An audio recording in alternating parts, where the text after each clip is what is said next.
आज के एपिसोड में अरमान अभीरा को बर्तन साफ करने से रोकता है। अभीरा अरमान को सफाई करने देती है। विद्या अरमान से पूछती है कि उसने किसके लिए खाना बनाना सीखा। वह सवाल करती है कि क्या वह किसी के साथ रह रहा था, यह इशारा करते हुए कि उसके जाने के बाद वह अकेला नहीं रहा होगा। अरमान कहता है कि अभीरा, विद्या और कावेरी को उसकी वजह से तकलीफ उठानी पड़ी। फिर वह विद्या से उनके साड़ी के कारोबार के बारे में पूछता है। विद्या उसे बताती है कि अभीरा ने बहुत संघर्ष किया, लेकिन अंशुमान के उनके जीवन में आने के बाद व्यापार ने लाभ कमाना शुरू कर दिया। वह अरमान से कहती है कि अंशुमान एक अच्छा इंसान है और कावेरी उसके साथ अभीरा की शादी तय करना चाहती है। अरमान हैरान है। इस बीच कृष को पता चलता है कि पोतदार का अब फर्म में कोई हिस्सा नहीं है। वह अरमान को सबक सिखाने का फैसला करता है। तान्या कृष के साथ अपनी शादी रद्द कर देती है, लेकिन कृष उसे जाने नहीं देता। अरमान अभीरा से अंशुमान के साथ उसकी शादी के बारे में पूछता है। वह अंशुमान की वजह से तलाक के कागजात भेजने के लिए उसे दोषी ठहराता है। अभीरा अरमान को याद दिलाती है कि उसने गीतांजलि से सगाई कर ली है।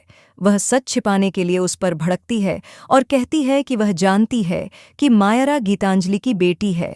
वह पूछती है कि वह पुकी की जगह मायरा को कैसे रख सकता है। अरमान को अभीरा से मायरा के बारे में सच छिपाने का पछतावा होता है। कृष काजल से तान्या को शादी के लिए मनाने के लिए कहता है, लेकिन काजल मना कर देती है।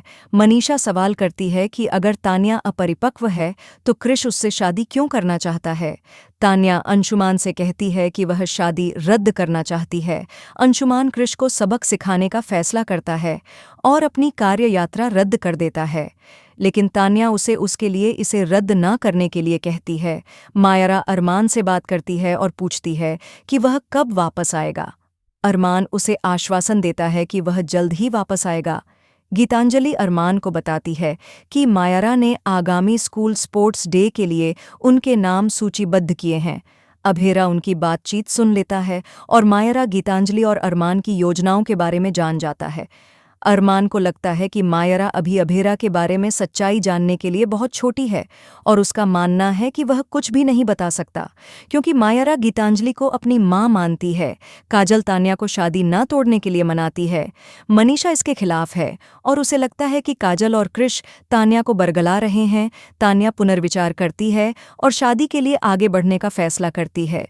अभीरा अरमान की मदद करने की कोशिशों के बावजूद उसे अनदेखा कर देता है। लोग उनके बारे में गपशप करने लगते हैं। बाद में अरमान अभीरा को कुछ गुंडों से बचाता है और उस पर अपना अधिकार जताता है। अभीरा विद्या से अरमान को उनके जीवन को नियंत्रित करने से रोकने के लिए कहता है। कावेरी अरमान से कहती है कि वह अभीरा को आगे बढ़ने दे।